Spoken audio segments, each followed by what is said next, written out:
Hey everybody, welcome back to the channel. Stoked you're here. Today I've got a rad video for you talking about everything you need to know to switch into your first pod harness and pod harnesses in general.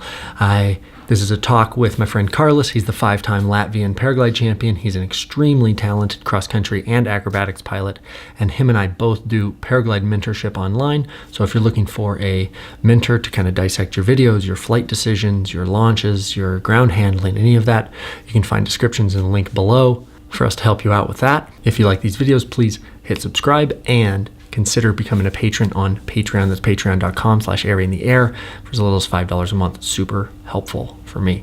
So without further ado, here's my talk with Karlis about everything you need to know to switch into your first pod harness.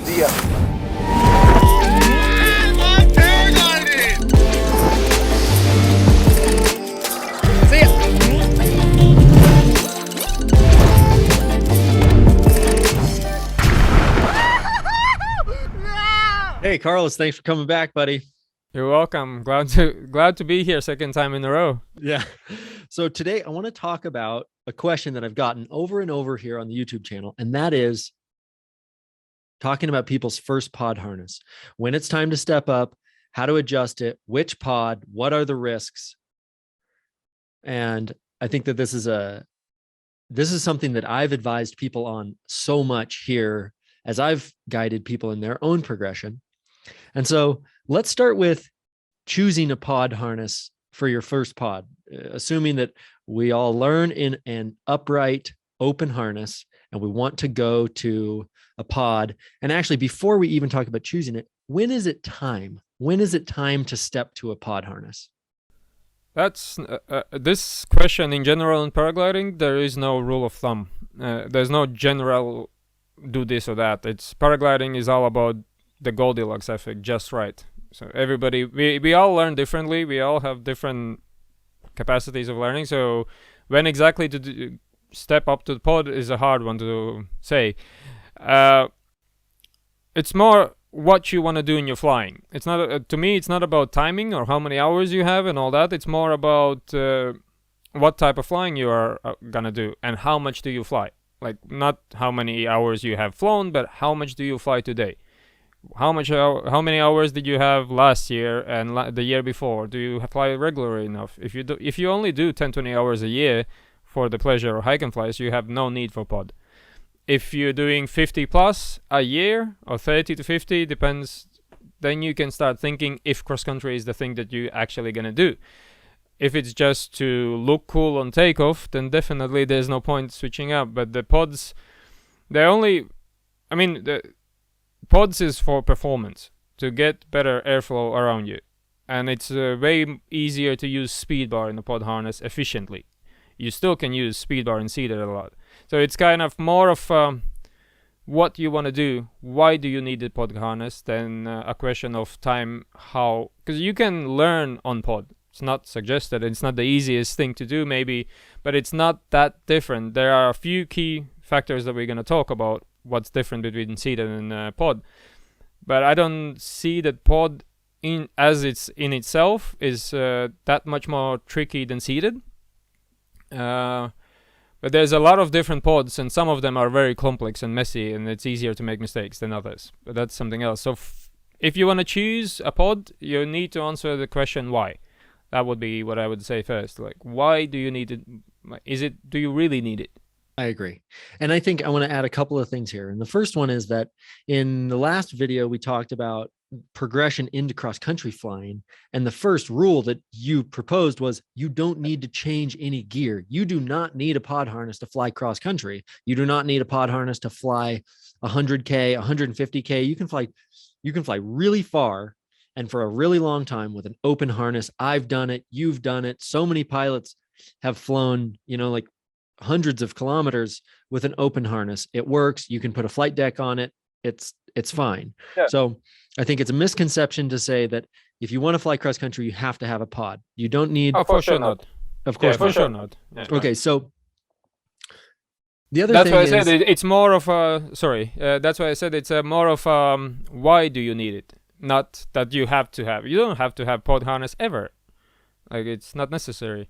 So the other thing is that I think that as people learn, even though for an experienced pilot, the differences between a pod and an open harness are slight, I think in general, it does just add a few layers of complexity that can take away from the bandwidth of a new pilot to just be focusing on what they're doing. So the first thing is that it's a change of any kind. And as you've said a number of times, you don't want to change your gear as you're learning things because your cognitive bandwidth is only so much. So if you change your gear, you have to focus on the change in the gear and you're not focusing on the flying. The second thing is you're in a different position. Just it's a change in your position. It changes your weight shift. It changes your aerodynamics. It changes the propensity of the harness to get line twisted. It changes your yaw inertia, right? So your feet are out, your head is back. So now you don't go with the glider as easily. So pod harnesses are more prone to line twist. And also, I think the biggest change for people moving into a pod harness is that it is not super obvious how to get your feet into the pod. And for pilots like you and me, we just do it as like second nature. But I've seen so many people on their first couple flights in a pod, and even experienced pilots. I see this all the time. People go off a launch, they let go of their brakes, they grab their pod and they put their feet into it. It's an incredibly dangerous practice. It's one of the worst habits I see in paragliding. And it's incredible how high of level pilots I see do this. And I think it's just a total no-no. It's a horrible habit. The last thing you want to do close to the ground is let go of your glider. So I just want to talk about here, as people switch into the pod, there is two techniques that I want to talk about quickly about how to get your feet into the pod, because this is incredibly important. And especially as the harnesses that we fly get lighter and lighter. You know, my Empress 2, it had a very heavy neoprene pod and a big heavy foot plate. So the thing hangs down. It doesn't blow around in the wind. It's very easy to hook your heel in. You're right in. But now, like with an Osium or some lightweight pod harness, the pod is so light that it blows in the wind and it gets behind you. So it can be more difficult. So there's two things that I've recommended to people. The first is the torpedo launch position, where your shoulders are forward and your wrists are turned down.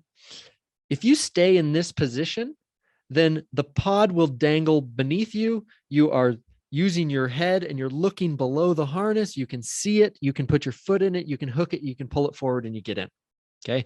The mistake that people make as they're learning to fly in pods that I've seen is that they sit down into their harness and then they try to get into their pod, which is impossible because now their feet are in front of them. The pod is behind them. That never works. The second thing that I recommend is that you can take a little Gator Clip, which is like a little clip for electrical, or you can take the bungee cord. You just tie it from your pod to one of your shoe laces. And that just connects the pod. So the lightweight pod, when you sit down in the harness, you can just pull one foot forward. That pulls the pod forward. You use the other foot and you get in. So either one of these techniques work, but as you're switching to your first pod harness, you cannot do the faux pas of letting go of your glider low to the ground to get yourself into the pod. You must practice this torpedo launch technique, hang yourself in a simulator and twist yourself down so that you can practice getting into the pod, or even better, just tie the pod to your Right, so the letting go of brakes, that's the problem people do seated or pods or whatever. They do just do it, or grabbing the risers, or to get in comfortable in the first place. No other aircraft just after takeoff lets go of controls. That's just in general aviation that doesn't happen. For paragliding, it's actually even more dangerous because at least mountain launches means you're launching into a trigger point. Because most launches will be cleared out and we have some tree line or angle changes in front, and that's a trigger point for thermals. And you're taking off in a thermic day, and then you're letting go of brakes right after as you're entering a thermal. That's where you see so many collapses and fatalities, people doing this. So I would say it's not just with pods. Pods just adds that you have something else to do, so you're more nervous and you just want to go grab that thing and get in comfortable. I agree with what you said about the torpedo position. Is just stay upright longer, and that's seated or pod. It's the same thing. Stay upright longer so you can glide out through that trigger point right after the takeoff. Control your wing. That's more important than you being comfortable. Control the wing, fly through, get in the smoother air, then you can sit in. There's no issue with the hanging straight in any harness for 2, 3, 5 minutes. It's a bit uncomfortable, but comfort versus safety kind of it's a no-brainer. Safety is way more important. So for pods, another thing I've done with a lightweight, I use one of my legs to kind of fish for the pod, push it back up, and then put the foot in to get it out that way. That would be another technique to do. But standing upright is by far the easiest thing, and that works for me. That's what I do normally.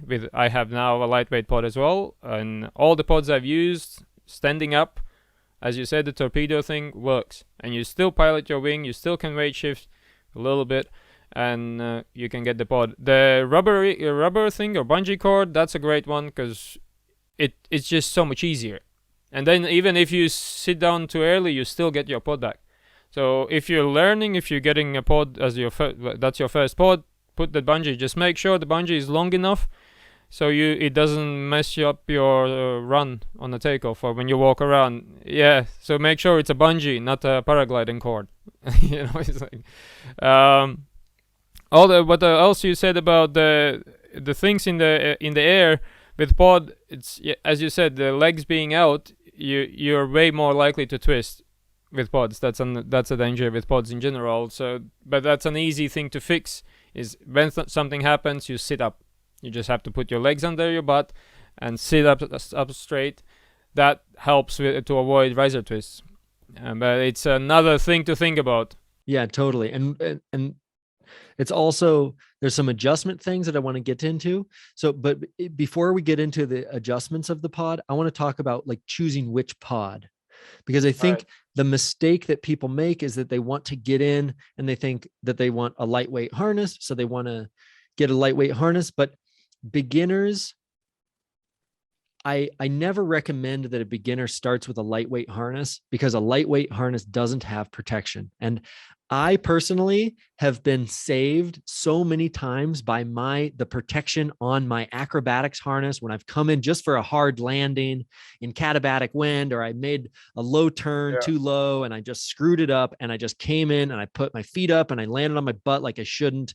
And I just have been saved by the big, cushy wooden seat board and a big, like hard Cordura harness, like the whole thing. Having protection is just absolutely crucial.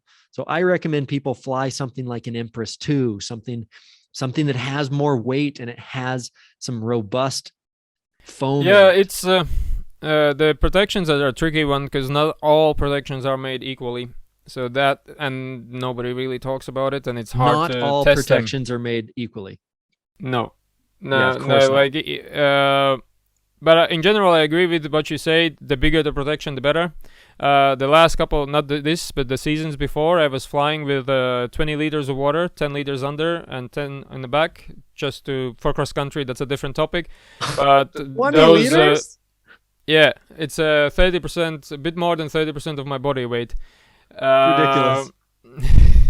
Yeah, but that's what you gotta do when you're small and if you want performance. It's a trick. That's another topic about the wing sizes. But that extra water, having 10 liters under my butt and 10 behind my back, that's an incredible protection. Water is amazing for taking damage away from you. It's the same with inflatable airbags. So some, like the Skywalk has the lightweight harness and has a really nice full back and bottom airbag, and that airbag can take abuse. I mean, you'll break the airbag on a hard impact, but it will take the impact. So it's not all lightweight harnesses are as bad as the full size or sort of full weight, but I mean, most of the harnesses in general only protect your butt and back. The sides doesn't are not protected. The same case for the seated. So it's tricky. So I would say the Skywalk one, because it has that big airbag, it's not much different in safety than a full-size Impreza or other harnesses, because it's an airbag. If you have a lightweight small foam, I would like to trust that it's as good, but it just doesn't seem that way. But I have no proof for one or the other, so it's just sort of my opinion than a fact. But an airbag is an airbag. Like cars use it for a good reason, and so if as long as you inflate, I've seen people with the inflatable airbags and they just don't inflate them. Yeah, because it takes an extra 2 minutes before the takeoff. So if you're gonna have an airbag, it has to be on every single time you take off. So but in general, light material is just, it rips easier, so it can damage you easier for skin things and all that. And not all lightweight harnesses have a decent protection. Like it's just a consideration that people should make. And there's like you said, not all airbags are made the same, but it's something that people should really consider. What protection system it uses, as well as how much it weighs, because at the most basic level of physics, the more material that is there is, it's not a direct correlation to safety, but the more material is there, like for me, my competition harness is my exo seat. The exo seat is incredibly big. It's so heavy.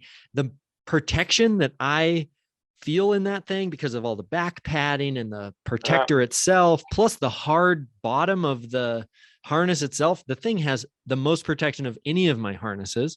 And it's for just sure. And you have 2 rescues under your butt as well. Helping you with that. Yeah. Oh, of course, the big ones, I mean, even just rocks or stuff like that scratching up, it's not gonna happen in a big one, or less likely. Where the light ones, I mean, there is no protection. It's an important consideration. I want to get into adjusting the harness here. One of the things that I have recommended that I think was a little bit different than what I've heard you say in the past was that when people move to their first pod harness, I recommend that they sit the harness essentially as upright as it will go, while still maintaining a decent balance with the foot plate. So, and that, the reason the reason that I've done this is basically, if you're starting in an upright open harness and you go to a pod harness, it changes the propensity to get line twist. And to mitigate that big change, to make the change smaller, I have had people sit their harness upright because it mimics the harness that they're coming from. Because if they're sitting in an upright harness, we just make the change small to begin with. And as they fly 10 hours in it, then we let them sit back a little bit more. And as they get more and more comfortable, they can adjust it on their own. But the first couple of flights, the first 10 hours flying, we have them make it as similar to the harness they're coming from as possible. That's definitely a way to do it. There's also just, again, choosing the day when you go and when you switch the harnesses. So the first 10 hours, as you said, it can be super smooth conditions. And then you can do a full adjustment as a cross-country harness as it's supposed to be. And then just go as a beginner, again, you go in the smooth conditions and try everything out, see how the weight shift works and all that. So you start learning what you're going to use it for, but in conditions that is way calmer than you normally fly. So that's another option to do it. Sitting up right, what I was suggesting in my videos was that's for performance that doesn't work. Like you have to be lie down. I was not talking about a pilot who's a beginner on the pods. I see, as you said before, with experienced pilots letting go the brakes, experienced pilots also are sitting straight up in the pod harnesses, and that just doesn't work. Like then you kind of, what's the point of pod if you're not using the aerodynamic advantages that the pod can offer? So the more upright you are, the more resistance there is of airflow and more drag. So the more reclined you are, the more efficient you are. That was what I was referring to. But as far as when you're getting your first one and you're gonna start learning it, sitting up could be a good option. And it's still gonna be more prone for riser twists or any type of twists because of legs being out.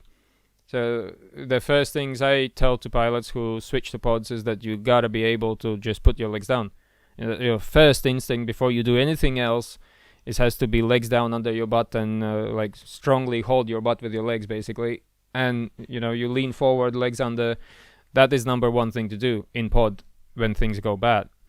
And then the sitting up position, I guess it depends on the design of the pod as well, because you will have more weight shift authority than maybe not necessarily the pod is designed for. It just depends, sort of, because you're supposed to be reclined. And the more up you are, the more sensitive to the weight shift you are. And it depends on the conditions and the wing combination you have, harness and wing. And every harness and wing is different, so there's so many different options that could come. And if it's a bit more twitchy wing and you're sitting up more in a pod, you will feel every little thing. So that could be counterproductive because you will be uncomfortable again. Where being in a reclined position, you will not feel it as much. But then again, it's that risk management thing. If you're changing gear, at least make sure the weather conditions are lighter on your first 5 to 10 hours. Don't go in full blast thermic day if this is your first pod, because just take it step by step, as with any gear change. Yeah, with my experience and my preference, because I basically came into paragliding and went straight into acrobatics. And so when I started flying a pod harness, I didn't have the weight shift authority that I was used to. And so my entire cross country career, I have sat the harness up as upright as I can. And I adjust my harness to give me as much weight shift authority as possible. Now that I'm on two-liners, I know where you're coming from. And because I started acro as well. And you have to have weight shift authority in acrobatics a lot more than in cross country. Cross country is all about finesse and efficiency, and having too much weight shift does not necessarily help you. So that's the sort of a mentality that us, especially acro pilots, when you fly those little wings, that aggressive movement, and you need that weight shift. Where in cross country, it's the opposite spectrum. You want as little movement as possible, so having too much weight shift authority is kind of. But I did the same when I started. I was sitting up straight till I start working with Bruce Goldsmith, and he's like, nope, only your head is out, nothing else. Your shoulders should not be visible, only your helmet. And it's difficult because your abdomen hurts, because that's not the position you used to be in, and most harness doesn't support your abdomen 100%, so it is working. It's like a static exercise. And after a 5-hour flight, you'll feel it in the next day when you just start off. And on two-liners, good luck sitting up straight in those. it's a full on, isn't it? Yeah, it is. And even on my exo seat now, I have it adjusted as far forward as it goes, but just the way I fit in my harness, I'm still pretty laid back. And I wished I could have more lumbar support to support my abs, like you're saying, because if you're laid back and you're still doing weight shift, you just do it all with your abs all day long. So the last thing here about the pod harness is the pre-flight. I think you had a great point about the pre-flight check moving to a harness or moving to a pod. So open harness, you can see visually everything. Your leg straps, your riser, speed bar, everything is so much easier to see. Where in a pod, the moment you close the pod, it's harder to see. You have a cockpit in front of you. Some harnesses have rescue on top, so you can't really see what's going on with your leg straps. So the pre-flight check routine has to be way more diligent comparing to open or seated harness, because you can always visually check what's going on with your leg straps, and it's easy to access them. Some of the pods has nice systems where it goes through and you can't really undo it. Instead of clips, it goes sort of through a rectangle. That makes it easier to do the pre-flight checks, but you have to be more careful what you do before you close the pod. You have to have the leg straps on, and then there's the risers and lines, and it's if you have the rescue in front, it's kind of a bit more messy. There's little things that. It's worth noting that multiple people have died this way. Multiple people have died by closing their pod with their cockpit over their legs without having their leg straps done. They try to launch the glider. They get off of the ground. They fall out of their harness and die. Yeah, there's videos of that on YouTube. Yes, people have died like that. So moving to a pod harness, you got to be conscious of your pre-flight check. That's so incredibly important. You have to like do it in a certain order. At this point in my career, there's just like a way I put my harness on. My harness goes on and I reach through my legs to get my leg straps, and my leg straps come on. That's just how it seems to happen every time. But I have picked up my cockpit first. I have picked up my cockpit with my ballast, and I looked down and I was like, oh, whoa.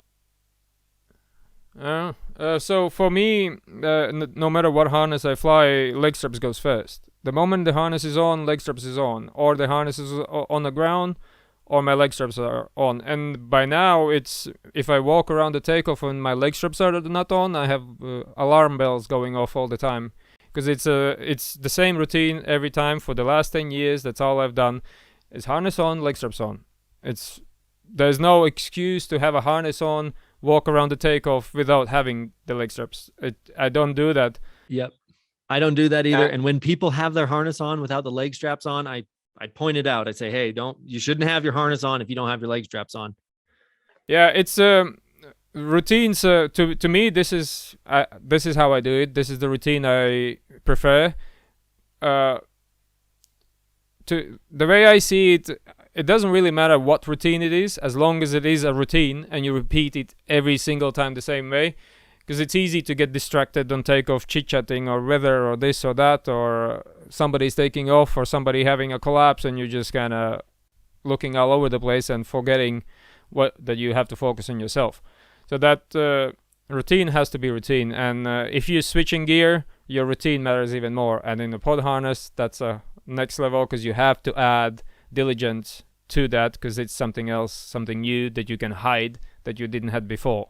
You couldn't hide your leg straps before. Now all of a sudden you're hiding them. And so I think one of the good things on the pods, before you strap in, just physically check your leg straps just with your hand, and then you strap in, check it again, and add that to your routine. If you don't do that already, add that to the routine, and then you have another 2 steps just to make sure your leg straps are in place. And then develop your routine, develop the way you're going to do it, and make sure it works every single time. I think these are all great tips, man. I think we pretty much covered everything about switching into a pod harness. Yeah. Be careful Karlis, when you do it. Yeah, be careful when you switch anything in paragliding. You got to be careful. Yeah. Thanks so much, man. You're welcome. Thank you for having me on your show. Okay, you guys, thanks for watching. I hope that was helpful. If you're still watching, consider subscribing and becoming a patron on Patreon. That's patreon.com/airyintheair. Super helpful for as little as $5 a month. Or you can be a top tier patron, and for that you get free Paraglide coaching calls. We can dissect your videos about your launches and your landings and your flight decisions or acrobatics, whatever you need help on. I'm happy to help. I also do philosophical coaching.